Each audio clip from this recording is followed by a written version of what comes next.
अच्छा उनके कानून सजा अब दीजे दिलवा के हमर मुँह चुगले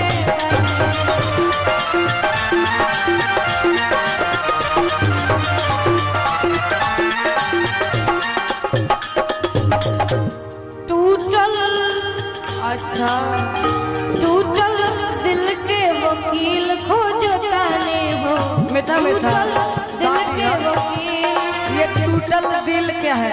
ये टूट गया दिल है, देख लीजिएगा दिल बा अंदर अभी तो पता न चलल होई आ चलत नहीं के होई कि अभी दिल में फीलिंग का बा। तो हम इतने कहें कि ज़्यादा ध्यान पढ़ाई लिखाई में दिह। आई गाना भले स्टेज तक रखी है 20 साल के दैया हो जाइए तो एक फीलिंग ले टूटल दिल के वकील खोजो ताने हो बेवफा से के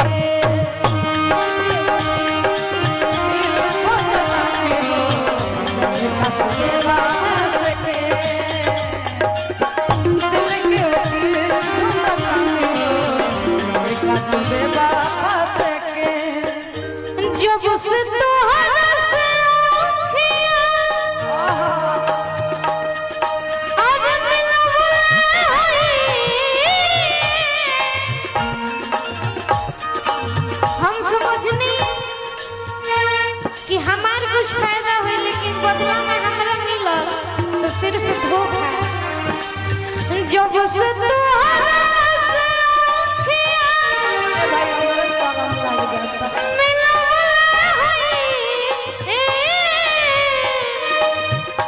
दिल के धड़कन में तोहसे फंसल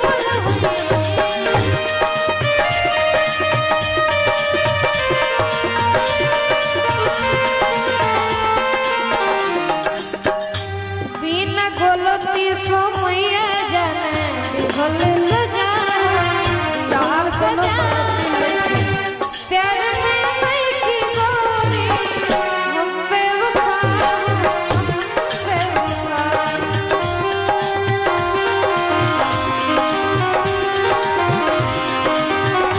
प्यार में बैठी गोरी हम बेवफा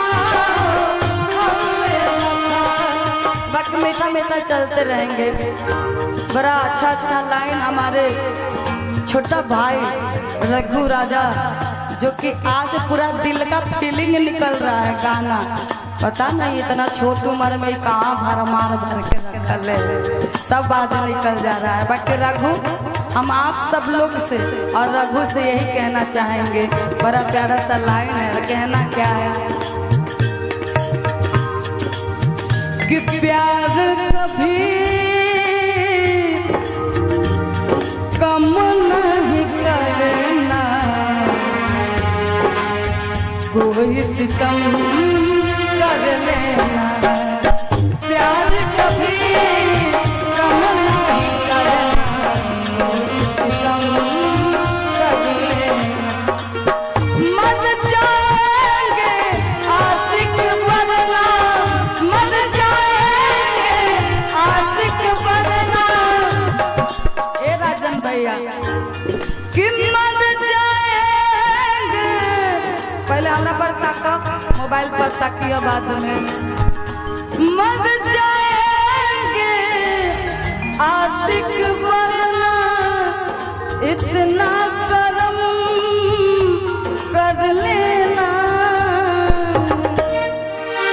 जीवन में एक बात आज कहना हम यही चाहेंगे राजन भैया, पैसा तो थोड़ा बहुत कमा ही लेते हैं, बाकी अब कमाना है पता है क्या, पैसा ज़्यादा नहीं, लोगों का प्यार कमाना है।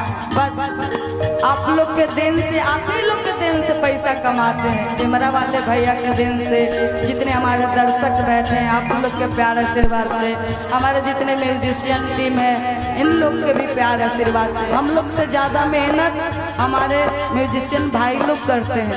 हम लोग तो फिर बदल करके गाइए लेते हैं, बाकी उन लोग फिर बदल करके नहीं बजा पाते हैं। बाकी इतना साथ देते हैं, इतना मेहनत करते हैं, मुझे बहुत अच्छा लगता है। और खास करके राजन भैया का टीम जहाँ कहीं भी रहता है तो मैं बड़ा सोचती कौन है कहाँ के म्यूजिशियन, तो मैं सुनती हूँ कि राजन भैया है, तब सोचते हैं टेंशन नहीं है, बिंदास गा लेंगे। इसीलिए कहना चाहेंगे जितने हमारे बड़े लोग, हमारे भाई मित्र बैठकर जो जितने ही सुन रहे हैं, और रघु से सब लोग से यही कहना चाहेंगे, प्यार कभी कम नहीं करना,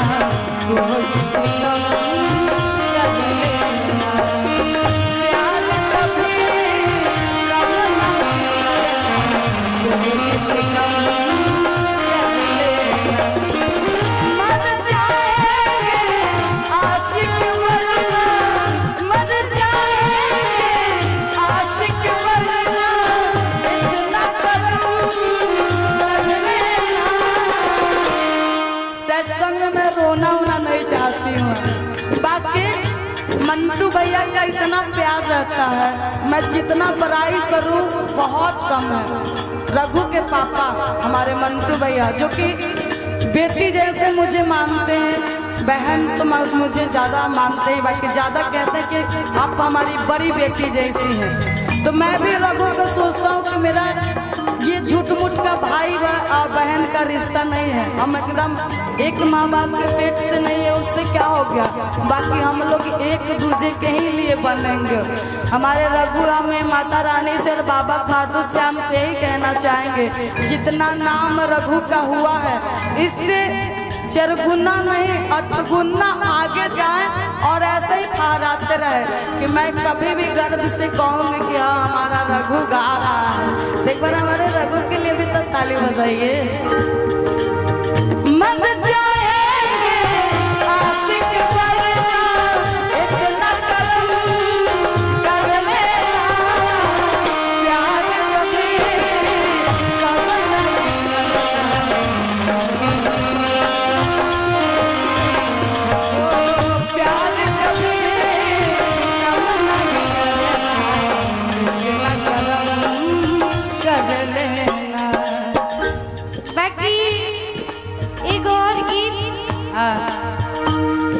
सुन पगली रे, सुन पगली रे,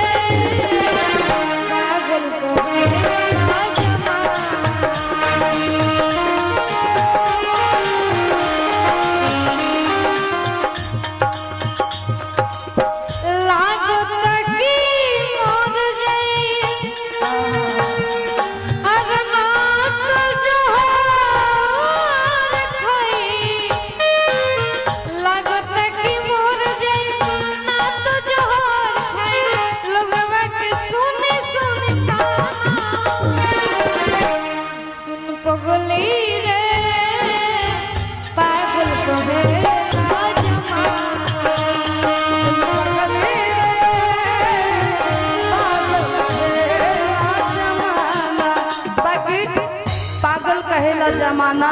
इसमें मैं एक लाइन गाती हूँ जो कि मैं बहुत दिन पहले ये गाना माइंड में था, तो मैं हमेशा इस गाने को गाते रहती हूँ और आप लोग इसको रील पे काट के चलाइएगा, बहुत अच्छा जाएगा। हम कह रहे हैं, रघु से कहना चाहेंगे, केहू पास बुलावेला, केहू दूर भगावेला,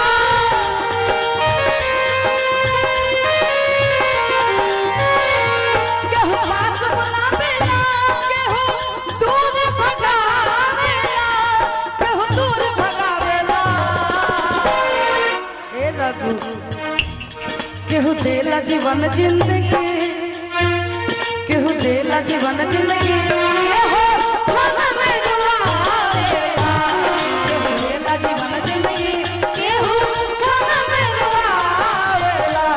सुन पगली रे,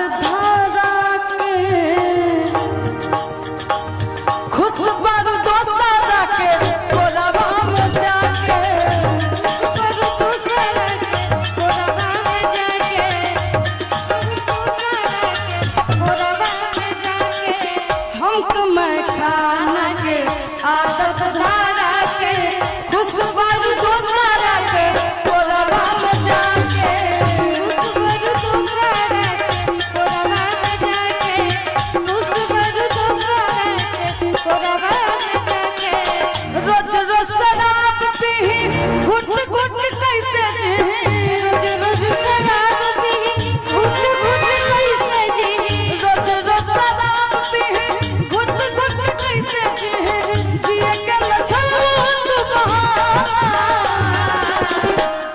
सुन पगली रे पागल कहेला